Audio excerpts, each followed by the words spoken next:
Neat ಪ್ರಶ್ನೆ ಪತ್ರಿಕೆ ಸೋರಿಕೆ ಪ್ರಕರಣದಿಂದ ದೇಶಾದ್ಯಂತ ವಿದ್ಯಾರ್ಥಿಗಳಲ್ಲಿ ಉಂಟಾಗಿರುವ ಆತಂಕ, ಅನ್ಯಾಯ ಮತ್ತು ಭವಿಷ್ಯದ ಅನಿಶ್ಚಿತತೆ ಕುರಿತು ವಿದ್ಯಾರ್ಥಿಗಳ ಅಭಿಪ್ರಾಯ ಸಂಗ್ರಹಿಸುವ ಉದ್ದೇಶದಿಂದ ನಗರದ ಹಾಸನಾಂಬ ಕಲಾಕ್ಷೇತ್ರದಲ್ಲಿ ಯೂತ್ ಕಾಂಗ್ರೆಸ್ ಸಂಯುಕ್ತ ಆಶ್ರಯದಲ್ಲಿ ವಿದ್ಯಾರ್ಥಿಗಳ ಧ್ವನಿ ಸಂವಾದ ಕಾರ್ಯಕ್ರಮ ನಡೆಯಿತು.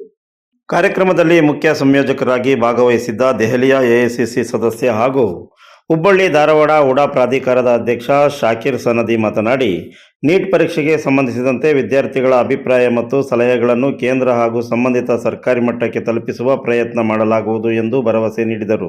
ನೀಟ್ ಪ್ರಶ್ನೆ ಪತ್ರಿಕೆ ಸೋರಿಕೆಯಿಂದ ಲಕ್ಷಾಂತರ ವಿದ್ಯಾರ್ಥಿಗಳ ಕನಸುಗಳಿಗೆ ಧಕ್ಕೆಯಾಗಿದ್ದು, ವರ್ಷಪೂರ್ತಿ ಶ್ರಮಪಟ್ಟು ಪರೀಕ್ಷೆಗೆ ಸಿದ್ಧರಾದ ವಿದ್ಯಾರ್ಥಿಗಳಿಗೆ ತೀವ್ರ ಅನ್ಯಾಯವಾಗಿದೆ ಎಂದು ಅವರು ಹೇಳಿದರು.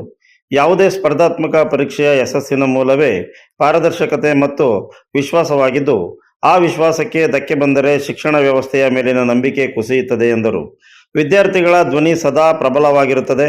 ಇತಿಹಾಸದಲ್ಲಿ ವಿದ್ಯಾರ್ಥಿಗಳ ಹೋರಾಟಗಳು ಸರ್ಕಾರಗಳ ನಿರ್ಧಾರಗಳನ್ನೇ ಬದಲಾಯಿಸಿದ ಉದಾಹರಣೆಗಳಿವೆ. ಆದ್ದರಿಂದ ವಿದ್ಯಾರ್ಥಿಗಳು ತಮ್ಮ ಹಕ್ಕುಗಳಿಗಾಗಿ ಸಂಘಟಿತರಾಗಿ ಧ್ವನಿ ಎತ್ತಬೇಕು.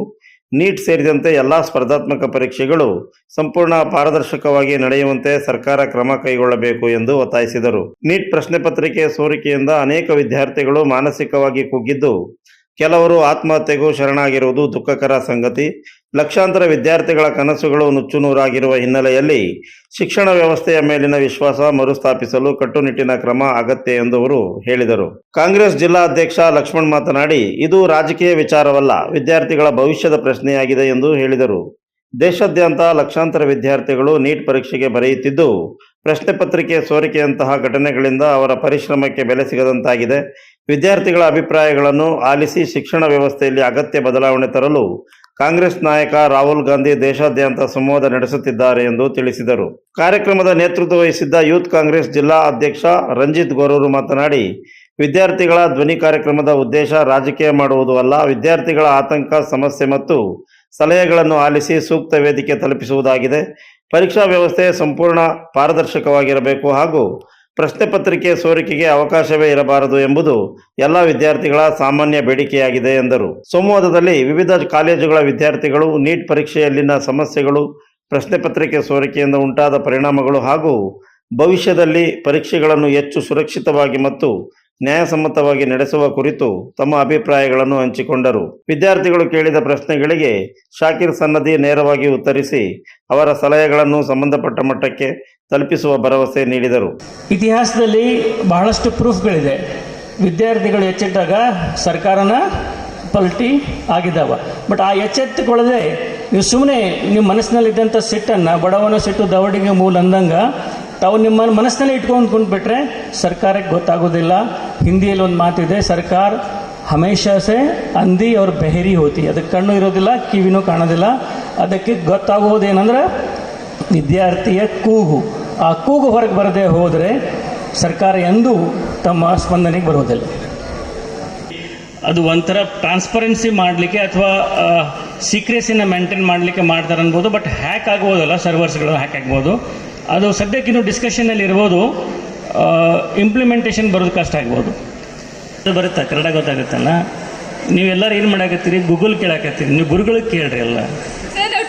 ರೈಟ್ಫುಲ್ ಮ್ಯಾನರ್ ಅಂತ ಮಕ್ಕಳಿಗೆ ಯಾವುದೇ ರೀತಿ ಅನ್ಯಾಯ ಆಗದ ರೀತಿಯಲ್ಲಿ ಮಾಡಬೇಕು ಅಂತಕ್ಕಂಥ ಒಂದು ವಿಚಾರದಲ್ಲಿ ಯಾವುದೇ ಒಂದು ಪಕ್ಷದ ವಿಚಾರವಲ್ಲ, ಇದು ನಮ್ಮ ದೇಶದ ಮಕ್ಕಳ ಭವಿಷ್ಯದ ವಿಚಾರವನ್ನು ವಿಚಾರ ಸಂಕಿರಣದ ರೂಪದಲ್ಲಿ ನಿಮ್ಮ ಹತ್ರ ಒಂದು ಸಂವಾದವನ್ನು ಮಾಡಿ ನಿಮ್ಮಲ್ಲಿ ಬರ್ತಕ್ಕಂಥ ಒಂದು ವಿಚಾರವನ್ನು ಮನಗಂಡು ಅದರ ಮುಂದಿನ ಕಾರ್ಯರೂಪಕ್ಕೆ ತರಲಿಕ್ಕೋಸ್ಕರ ನಮ್ಮ ನೇತಾರರಾದಂಥ ರಾಹುಲ್ ಗಾಂಧಿಯವರು ಭಾಳ ವಿಶೇಷವಾಗಿ ಎಲ್ಲರ ನಿಮ್ಮ ಪರವಾಗಿ ಹೋರಾಟವನ್ನು ಮಾಡಿಕೊಂಡು ಬರ್ತಾ ಇದ್ದಾರೆ.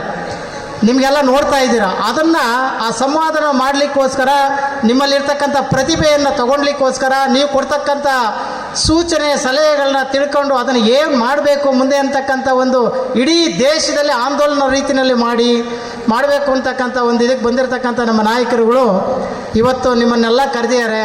ಭಾಳ ಸಂತೋಷ ಆಗುತ್ತೆ. ಎಲ್ಲ ತಾಲೂಕು ಮಟ್ಟದಲ್ಲಿ, ಎಲ್ಲ ಜಿಲ್ಲಾ ಮಟ್ಟದಲ್ಲಿ, ರಾಜ್ಯ ಮಟ್ಟದಲ್ಲಿ, ಇಡೀ ದೇಶದಲ್ಲಿ ಈ ಥರದ ಒಂದಂಥ ಆಂದೋಲನವನ್ನು ಮಾಡಬೇಕು ಅಂತಕ್ಕಂಥದ್ದು ನಮ್ಮ ಆಶಯ ಆಗಿದೆ. ಉದ್ದೇಶ ಇಷ್ಟೇ. ಕಾರ್ಯಕ್ರಮ ಇದು ಕಾರ್ಯಕ್ರಮದ ಮುಖ್ಯ ಉದ್ದೇಶ. ಈ ಒಂದು ದೇಶದಲ್ಲಿ ಆಗ್ತಿರ್ತಕ್ಕಂಥ ವಿದ್ಯಾರ್ಥಿಗಳ ಮೇಲೆ ನಡೀತಿರ್ತಕ್ಕಂಥ ಒಂದು ದೌರ್ಜನ್ಯ ದಬ್ಬಾಳಿಕೆಯ ವಿರುದ್ಧ ವಿದ್ಯಾರ್ಥಿಗಳಲ್ಲಿ ಯಾವ ರೀತಿಯಾದಂಥ ಒಂದು ಸಲಹೆಯನ್ನು ಕೊಡ್ತಾರೆ ಅಂತೇಳಿ ನಾವು ತಿಳ್ಕೊಳ್ಬೇಕು. ವಿದ್ಯಾರ್ಥಿಗಳು ಇವತ್ತೇನು ದೇಶದಲ್ಲಿ 22 ಜನ ವಿದ್ಯಾರ್ಥಿಗಳು ಆತ್ಮಹತ್ಯೆಯನ್ನು ಮಾಡಿಕೊಂಡ್ರು. ಅವರಿಗೆ ಆತ್ಮಸ್ಥೈರ್ಯವನ್ನು ತುಂಬುವಂಥ ಕೆಲಸವನ್ನು ಮಾಡಬೇಕು ಅನ್ನೋ ನಿಟ್ಟಿನಲ್ಲಿ ಈ ಒಂದು ವಿದ್ಯಾರ್ಥಿಗಳ ಧ್ವನಿ ಎಂಬ ಹೆಸರಿನೊಂದಿಗೆ ಈ ಒಂದು ಕಾರ್ಯಕ್ರಮವನ್ನು ಆಯೋಜನೆ ಮಾಡಿದ್ವಿ. ಇದು ಯಾವುದೇ ರೀತಿಯಂಥ ರಾಜಕೀಯ ಕಾರ್ಯಕ್ರಮ ಅಲ್ಲ ಮತ್ತು ಯಾವುದೇ ರೀತಿಯಂಥ ಪ್ರತಿಭಟನೆಯೂ ಕೂಡ ಅಲ್ಲ. ಸೊ ತಾವೆಲ್ಲರೂ ಕೂಡ ಭಾಗವಹಿಸಿದ್ರಿ. ನಿಮ್ಮ ಒಂದು ಒಪಿನಿಯನ್, ಈ ಒಂದು ನಮ್ಮ ಎಜುಕೇಷನ್ ಸಿಸ್ಟಮ್ ಯಾವ ರೀತಿ ಇದ್ದರೆ ಚೆನ್ನಾಗಿರುತ್ತೆ, ಪ್ರಶ್ನೆ ಪತ್ರಿಕೆಗಳು ಯಾವ ರೀತಿ ನಡಿಬೇಕು, ಪರೀಕ್ಷೆಗಳು ಯಾವ ರೀತಿ ನಡಿಬೇಕು, ಪ್ರಶ್ನೆ ಪತ್ರಿಕೆ ಸೋರಿಕೆ ಆಗಬಾರ್ದು, ವಿದ್ಯಾರ್ಥಿಗಳಲ್ಲಿ ಯಾವ ರೀತಿ ಯಾರು ಕೂಡ ಧೃತಿಗೆಡಬಾರ್ದು, ಧೈರ್ಯದಿಂದ ಪರೀಕ್ಷೆಗಳನ್ನ ಎದುರಿಸಬೇಕು ಅನ್ನೋ ನಿಟ್ಟಿನಲ್ಲಿ ಒಂದು ಸಂವಾದ ಕಾರ್ಯಕ್ರಮನ ಇಟ್ಕೊಂಡಿದ್ವಿ. ಇದು ನೆಲೆದಿರ್ತಕ್ಕಂಥ ಎಲ್ಲ ವಿದ್ಯಾರ್ಥಿಗಳು ಕೂಡ ಮಾತಾಡೋಕ್ಕೆ ಅವಕಾಶ ಇದೆ. ತಾವೆಲ್ಲರೂ ಕೂಡ ತಮ್ಮ ಅನಿಸಿಕೆಗಳನ್ನು ವ್ಯಕ್ತಪಡಿಸಬೇಕು. ಇನ್ನೇನು ಈಗ ಒಂದು ಅರ್ಧ ಮುಕ್ಕಾಲು ಗಂಟೆಯಲ್ಲಿ ಕಾರ್ಯಕ್ರಮ ಮುಕ್ತಾಯ ಆಗ್ತದೆ.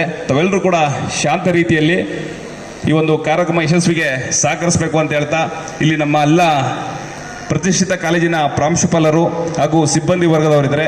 ಅವರೆಲ್ಲರೂ ಕೂಡ ಒಂದೆರಡೆರಡು ನಿಮಿಷಗಳ ಕಾಲ ಮಾತನಾಡಿ ವಿದ್ಯಾರ್ಥಿಗಳಿಗೆ. ಕಾರ್ಯಕ್ರಮದಲ್ಲಿ ಕಾಂಗ್ರೆಸ್ ಜಿಲ್ಲಾ ಕಾರ್ಯಾಧ್ಯಕ್ಷ ಶಶಿಧರ್, ರಾಜ್ಯ ಕಾರ್ಯದರ್ಶಿ ಕುಮಾರ್, ಯೂತ್ ಕಾಂಗ್ರೆಸ್ ಜಿಲ್ಲಾ ಅಧ್ಯಕ್ಷ ರಂಜಿತ್ ಗೊರೂರು, ಇಸ್ಮಾಯಿಲ್, ವಿವೇಕ್, ಫರ್ಮಾನ್, ಶಾಹಿದ್, ದರ್ಶನ್, ಮನು, ಕುಮಾರಸ್ವಾಮಿ ಹಾಗೂ ವಿವಿಧ ಕಾಲೇಜುಗಳ ಪ್ರಾಂಶುಪಾಲರು, ಉಪನ್ಯಾಸಕರು ಹಾಗೂ ವಿದ್ಯಾರ್ಥಿಗಳು ಉಪಸ್ಥಿತರಿದ್ದರು. You are watching TV 46 News Kannada.